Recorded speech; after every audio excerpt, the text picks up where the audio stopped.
Tigersharks, Tigersharks. The first ship with a sailing. Hold on, Tigersharks, Tigersharks. Hold on, Tigersharks.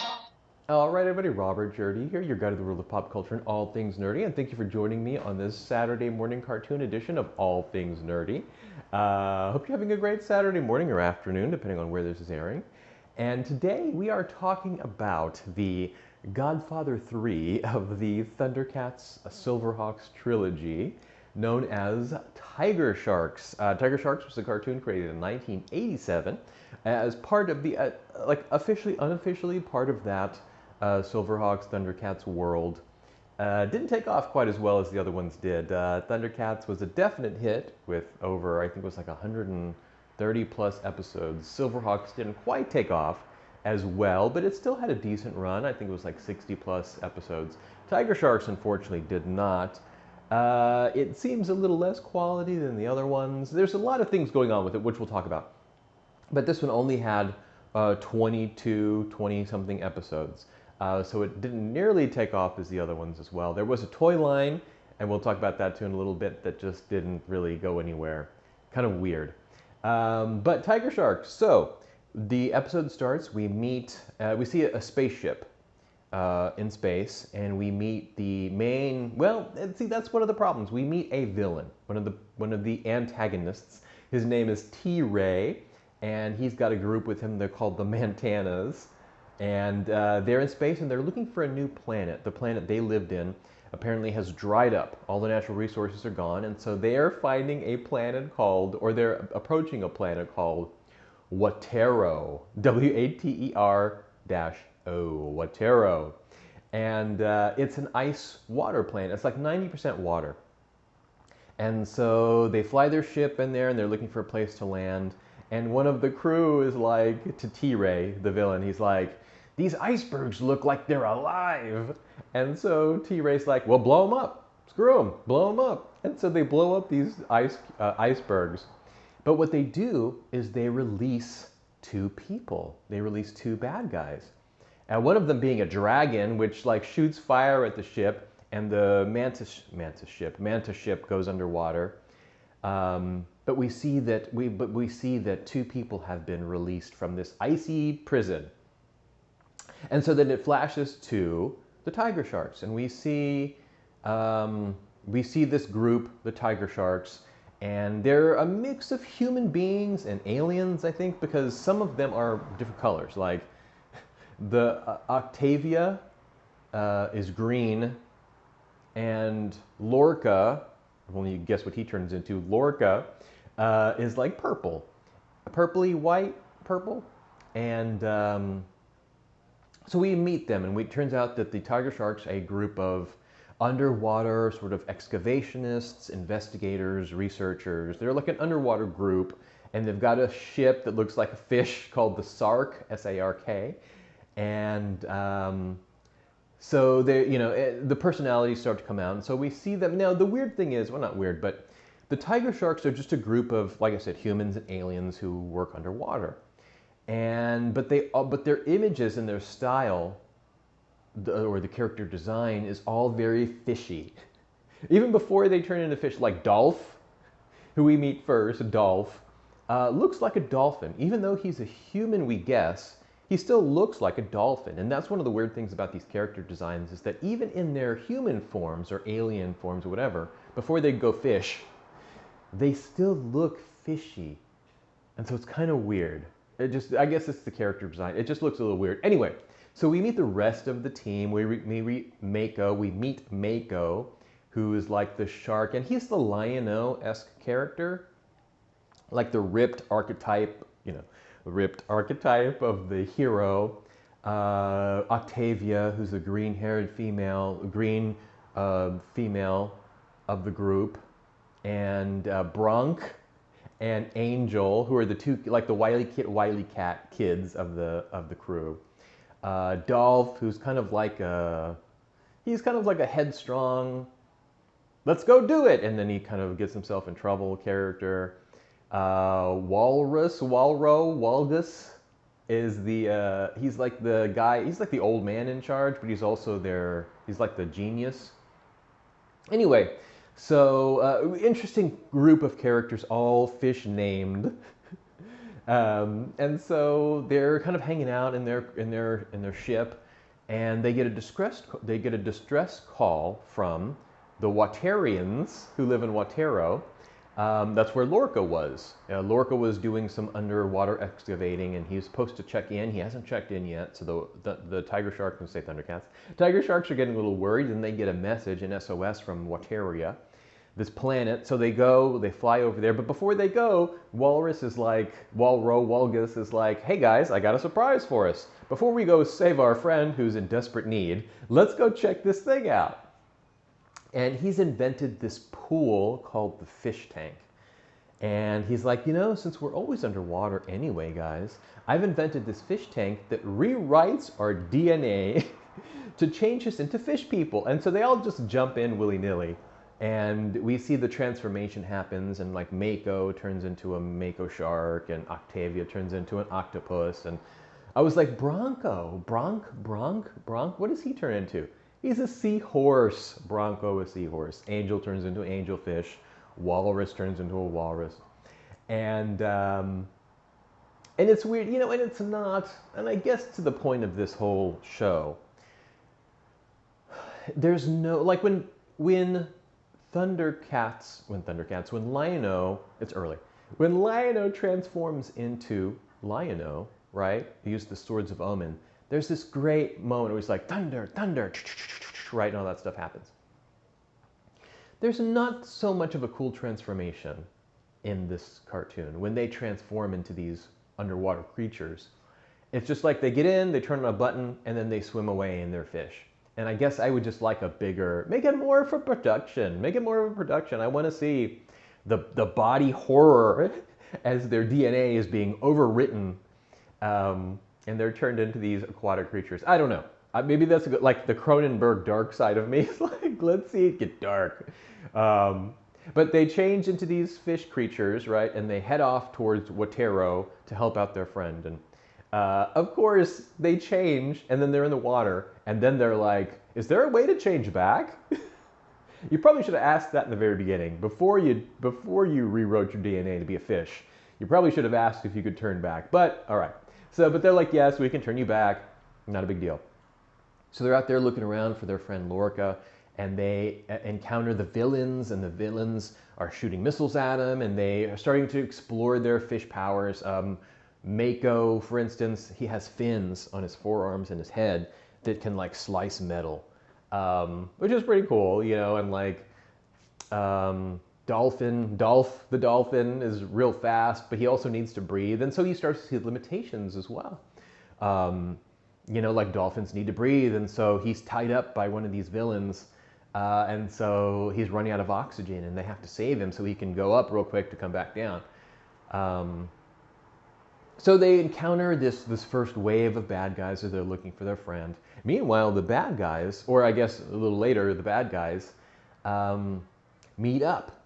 The two sets of bad guys, and that's another, I guess, issue with the cartoon I have so far, is that there are so many, they're throwing you, and this is just the pilot, so I get it. I'm guessing this is the pilot because this is where they're just starting to discover everything, their water powers and such. But you've got multiple sets of villains. Right, you've got T-Ray and his Mantanas, plus you've got this newly freed Captain Bizarrely, who's got he's like a Portuguese pirate, like a Portuguese Spanish. I'm Captain Bizarrely. I can't even do accent. There's a lot of accents in this cartoon, by the way, let me throw that in there. But you've got Captain Bizarrely and his dragon, Dragonstein, who looks like multiple dragons. Like his head is cut off and another head's put on, and you've got like the twisty things, and it's a very dark sort of design. But you've got these two villains, and they're fighting with each other until they make a truce.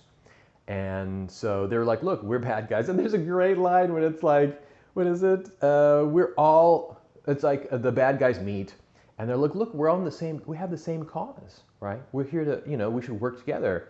And Captain Bizarrely's like, what is the cause that we're under? And T-Ray's like, Evil, of course. We all have the same cause, and that's evil. And they're like, yes, we all love evil. Ha ha ha ha ha ha. Pretty fun. So now these two antagonist teams have come together, right? And they're deciding on how to take over Watero, and the first thing they need to do is to free the rest of the people in the ice. And so we find out as the Tigersharks go to the Waterian Council, and they explain the background is that back on Watero, stupid, back on Watero in the olden days, Captain Bizarrely, Dragonstein, and this whole crew of people were frozen in ice. And you see this cool scene where like a ship is chasing the bad guys and they're like huffing away, running down these, snowy, icy lands. And they all get frozen into these icebergs forever. Kind of they're villains. Kind of a torturous sort of dark way to be forever imprisoned in ice, essentially, right? And it's kind of sweet too, because you see but like Captain Bizarrely really loves Dragonstein. Like those two are like best friends. And so as Captain Bizarrely gets frozen, he's like, Dragonstein. And then Dragonstein like breaks out, like his last movement is like to break out of his head, and he shoots fire out, trying to free Bizarrely in a last-ditch effort to save his friend. And the heroes, or the old heroes, the Waterians, blast him again with an ice ray, and it freezes him. But like his last moment was trying to free his best friend, Captain Bizarrely. So there's a fun, sort of tender relationship that it's like pet and human, or human and pet, whatever they have. But so the Waterians tell us the story about how the villains were all frozen, and ever since then they've had, and they don't really tell, but it seems like these guys were frozen a long time. They were frozen a long time, and they've had peace this whole time because their antagonists were frozen in a block of ice for eternity until T-Ray and the Mantanas came along and freed at least those two. And so the villains are like, look, we need to get together and we're going to free the rest of your crew. And the good guys are like, they're probably going to go free the rest of the crew, so we need to stop them before it happens. So the Tigersharks turn back into Tigersharks, or into their aquatic selves, their aquatic other selves, and they find Captain Bizarrely's sort of lair castle, which is very like, Mum-Ra, or what was his name in Thundercats, Monstar. A very creepy castle fortress area, and they go in and they find that they've got Lorca there, and they've got some other Waterians, and there's a big battle. Everybody gets rescued. It's kind of a quick wrap up, actually, because I think this pilot gives so much plot and background story that the actual saving part is like, hey, we saved you, we're out, and they split. But it's interesting because some of the things they talk about, we talked about limitations earlier. I'm kind of going back to it. Is that this fish tank is the only one in existence, right? This is like a science experiment. And so in the heat of battle, they're like, if they blow up our ship and the fish tank blows up, we're forever trapped in these fish forms, So it is kind of a limitation in regards that kind of like Thor and Donald Blake, if you're familiar with the old Thor comics, like Thor and Donald Blake were the same person. And the hammer is what kind of split them. Like Donald Blake uses the hammer, or he turns a stick on, he clicks on his walking cane, and it becomes a hammer, and he becomes Thor. But if he loses that stick, he's always Donald Blake and never Thor. And so it's a rough analogy, but similarly, you could be trapped in this fish form forever if you don't turn back to your human form. But they're just putting that out there. So they go and they rescue Lorca, and they get rid of the bad guys, at least for a little bit, throw a wrench in their plans, and escape. And then Lorca goes back, and he's like, what happened to you guys? This is so bizarre. You're all fish people. So he jumps in the fish tank. He becomes an orca. And we've got the united group of Tigersharks all ready to be the protectors of this new world that they've discovered, Watero, with their new fish powers. It's a weird show. It's a weird show. I mean, it's not. I mean, look, there's weirder shows out there, no doubt. Um, but it was just, I guess because it was the pilot, or it's seemingly pilot, and it's a multiple part episode because I watched the second part last night too. I'm just talking about the first part though right now. But it's just convoluted. There is so much stuff going on. Like there's so many heroes, and you don't know who the leader is necessarily. Like visually, Orca or Mako, who's the shark, looks like the Thundercats, like Lion-O sort of hero. He's the muscular archetype for the hero. But he's kind of like, oh, I don't think we're going to get there in time. Or he's very, I don't want to say dismissive because he's not specific. He just doesn't have any confidence, essentially. And Octavia, who is the green octopus, she's the captain of the Sark. And she's the one who's kind of spitting out orders. So you think she's the captain or the leader, but I don't know. And then like Dolph is like the one who's like I'll go, and he goes first. And so I guess you're just trying to, and I understand it's a pilot, but we're trying to find the dynamics, right, of who's in charge. You knew Lion-O was in charge right away. I can't think of the Silverhawks dude, but he's the captain right away. Let Octavia be the captain and the leader, and Mako's the Riker, or I don't know. You set your archetypes up right away, right? So we know who's who, and that also talks about the villains. There's so many villains that you don't know who the villain is. You've got T-Ray, who's shown in the intro credits. So I guess he's the main villain. But then you've got Bizarrely and his whole crew. So you've got multiple. So I think they're just trying to throw everything at the wall to see what sticks. And unfortunately, nothing did. It only ran for 20 plus episodes. It didn't take off. Most people don't even remember it. I never really watched it as a kid, maybe one episode. But I remember it on like the edges of my consciousness, like maybe on the USA Network at like 9 o'clock on a Sunday being like, what was that? Was that Tigersharks? What is that? But the toy line was created and nothing ever happened with it. So unfortunately, I think the Thundercats, the Tigersharks was an experiment that just really didn't make it, sadly. But there are some episodes available to watch on YouTube if you're curious. Like I said, I saw the first 2 episodes out there. The toys are out there on the markets, but because there was such a small run of them, they get expensive. So, I mean, I did a little bit of eBay searching, and not a lot out there. But, in previous videos I've watched, they talk about how because of the low put out for them, I can't think of a better word for that, the low distribution for them, that the action figures, which are cool because they like switch. Like you've got Mako, and then you flip his head, and he's Tiger Shark Mako. So they're pretty cool. They're hard to find. They're out there. And in fact, 2011, there was a Thundercats revival, and it officially showed the Thundercats, Silverhawks, and the Tiger Sharks were all in the same world, because you saw a clip at least of the Tiger Sharks and their people being controlled by Mumra.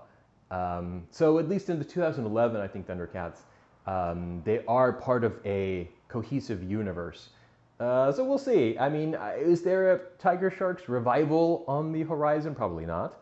But it was an interesting show. I mean, I wouldn't watch it again. It was certainly no Thundercats or Silverhawks. But it wasn't bad. And I mean, I'll give them points for creativity, certainly. But like I said, if you're interested, there's some available on YouTube to check out, as well as many videos like this that talk about the weird legacy of Tiger Sharks. But as always, thank you so much for watching. Hope you enjoyed spending your Saturday morning with me, at least for a little bit. And then check out, of course, Wednesdays when I release the All Things Nerdy Entertainment Edition. We talk about entertainment news going on, nerd news, particularly entertainment-wise. But again, thank you so much for watching. Robert Jerdee here. Hope you have a great rest of your day. And as always, stay nerdy.